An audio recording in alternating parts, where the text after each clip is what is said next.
Have you ever whispered through tears, God, why am I still waiting?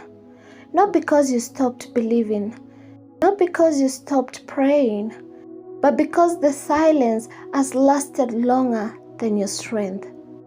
You watch others celebrate the blessings you've been asking for, doors open for them while yours remain shut.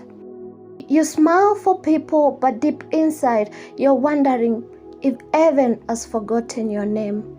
If you've ever felt that way, stay with me. The story isn't just about waiting.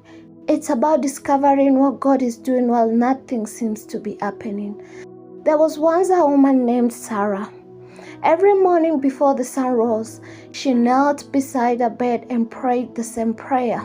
Lord, I'm tired, but I'm still trusting you. 5 years earlier, she had lost her job unexpectedly. She believed another opportunity would come quickly.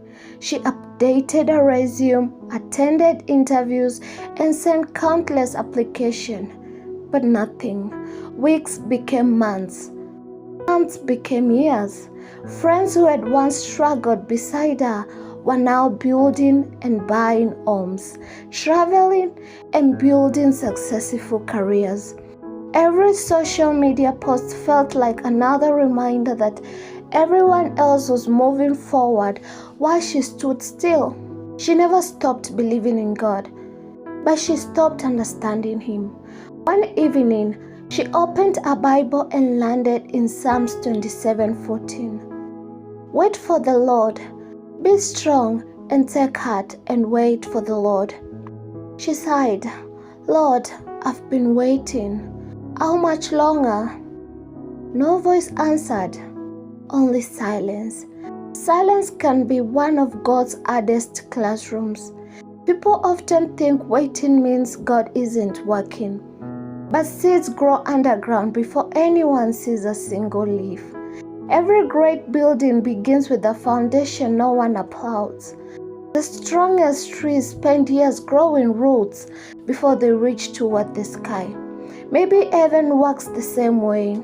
Sarah decided she wouldn't let waiting become wasting. Instead of sitting in frustration, she volunteered at a local community center. She helped children with homework, encouraged struggling families, and spent weekends serving people who had even less than she did. She wasn't building a career. She was building character. Without realizing it, God was changing her heart.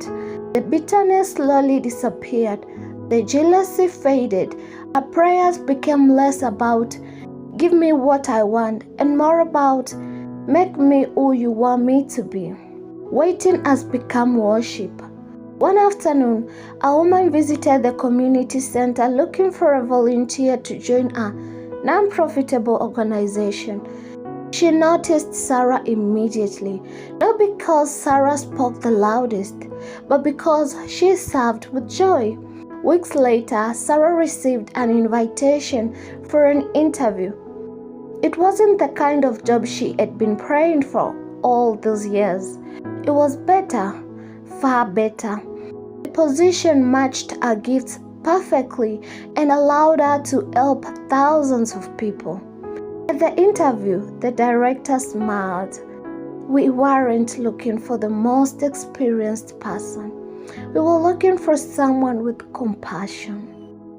And everyone kept mentioning your name. Sarah left the room with tears in her eyes.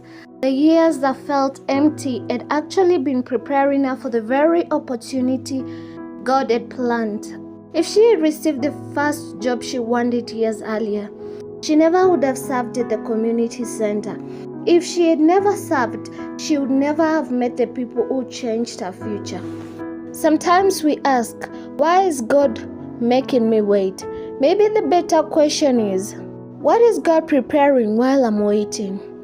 Joseph waited in prison before becoming a ruler. David waited in the field before becoming king. Abraham waited decades before Isaac was born. Even Jesus waited 30 years before beginning his public ministry. Waiting has always been part of God's pattern, not because He enjoys watching His children struggle, but because preparation often takes longer than promotions. Think about an arrow. Before it flies forward, it must first be pulled backwards. The farther it's pulled back, the farther it can travel. Maybe your life feels like that right now. It feels like you're moving backwards. Maybe you're simply being prepared for a greater purpose. Waiting reveals what instant success never can.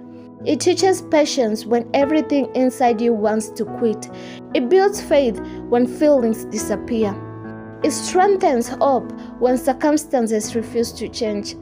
Anyone can praise God after the miracle. Real faith praises Him before it arrives.